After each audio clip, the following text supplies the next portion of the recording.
Next is Molly. You might recognize her from the K2 video. Her story is actually about overcoming humiliation, understanding her diagnosis, and proving that your past does not have to define your future.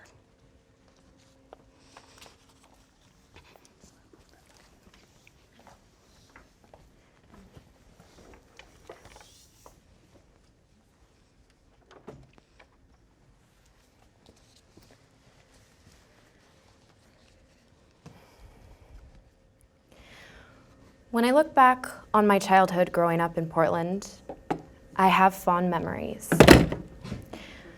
Playing capture the flag, going on annual camping trips and beach trips, having neighborhood block parties, and playing different seasonal sports. For the most part, I was a happy kid with no significant signs of anything concerning. The time finally came for me to graduate 8th grade from a small school I had been attending since kindergarten.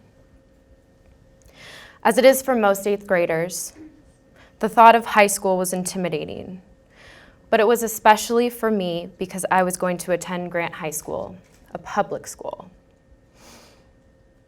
With no friends from grade school attending this high school with me, I was desperate to make friends as soon as possible. Me being a typical high schooler, I wanted to be cool and popular. The need to be cool and popular took me down a road I never thought I would go. I considered myself an intelligent, well-rounded girl who would never get into anything too dangerous or stupid. The group of friends I surrounded myself with were curious teens who wanted to experiment. I will take responsibility for myself because I was curious too. What started out as innocent, occasional pot smoking and drinking grew into much more over the course of my high school career. By sophomore year, I was smoking pot at least once a day, drinking every weekend, and eventually started using hard drugs like cocaine, ecstasy, acid, and mushrooms. I had made all the friends I had ever wanted, and over time I was known as the party girl. However, the pain and suffering that was going on inside of my mind and body was unexplainable. I became severely depressed and anxious, suffering from panic attacks and hypochondria. It was hard to be in public, let alone be at school. These panic attacks were so horrific, I thought at any moment I would have a heart attack.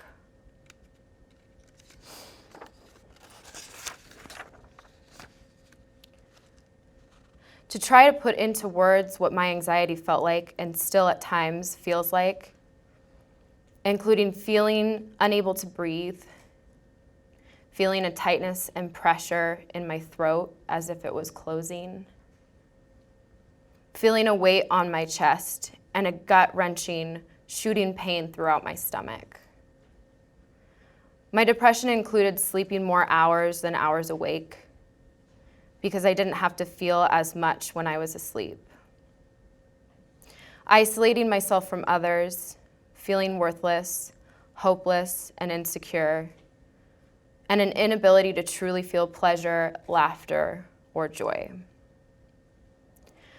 My coping skills became the substances I once innocently used. The relationship with my parents was non-existent. I was disrespectful in every way you could imagine. Therapy and medication was a routine I grew used to, but it never seemed to lift me from the hole I had buried myself alive in. In a recent article I read from the New York Times, it dives into the shocking statistics of suicide, mental health, and drug abuse in teenagers today. 1 in 7 high school students reported misusing drugs. What I dealt with in high school is still very prevalent today. There's strong data to show that family support and attention by parents to what their teens are doing can make a huge difference in an adolescent's life. Communities can support access to mental health and substance use services, and schools can offer coping skills and bystander intervention training. I barely made it through high school. My senior year was coming to an end, and I was crossing my fingers I would graduate. It was May 27th. My mom, my brother, and I were driving home from school when my mom received a phone call. My dad was in the hospital. He had a heart attack. That very same day, my dad passed away. My life didn't feel real. I'd been suffering so much with my mental health that this was too much for my brain to even process. The years following my dad's death were dark. The grieving was hard to process through with all the drinking and using I continued to do. But I didn't want to feel anything. I wanted to self-medicate the way I always had before. I was living at my mom's house, unable to hold down a job, sleeping all day and drinking all night. I remember one day my mom brought me a free yoga pass and encouraged me to go. With anxiety in my chest, I mustered up the courage. After leaving the class, I couldn't remember the last time I had felt so good. My breathing was deep. My body felt so light and free. Although it was fleeting, it was nice. I'd like to say that I kept going back, but I didn't. Maybe I didn't feel I deserved to feel good. Maybe it was such an unfamiliar feeling that it seemed wrong. As years passed, I lost touch with a lot of friends from high school, which was a blessing in disguise because I didn't have as many people to use with. This started me on a healthier path since I wasn't able to constantly check out with drugs and alcohol. I had more time to heal and make healthier choices. At 22, I finally got a job and I moved out on my own. I was so proud of myself. But as I've learned, over time, life can throw you curveballs. And it is how you perceive and react to these curveballs that determine your outcome. During this time, I had been drinking a diet tea product. I'd been drinking it for about a week. I had so much energy, I was able to multitask, and I was hyper aware of my surroundings. I loved to sing, and I was feeling extra confident, so I posted a video on Facebook of me singing. The next morning, I thought the video went viral. When I went out and about, I thought people were recognizing me all over the city. I was so excited. I thought I'd been discovered, and my dream had come true. These thoughts quickly started spiraling out of control. My family became very worried by my behavior, and later would find out I was having a full-blown manic episode. I was running around all over the city, absolutely delusional. I was acting just like the people you see, homeless on the street. In my own world, talking to myself, acting irrational, and I had no control over what was happening to me. I was finally hospitalized, 3 times to be exact. Before I was stabilized, and I was finally diagnosed with bipolar disorder. After being hospitalized, I went to outpatient treatment for 6 months, where I was properly medicated and educated about my disorder. Shame, guilt, and sadness consumed me. I had people I had known for a long time stop talking to me. Although what happened to me was out of my control, I felt like I was being punished. Most of the people in my life, including myself, were uneducated about bipolar disorder and didn't know how to help me. It has been a long road from then until now.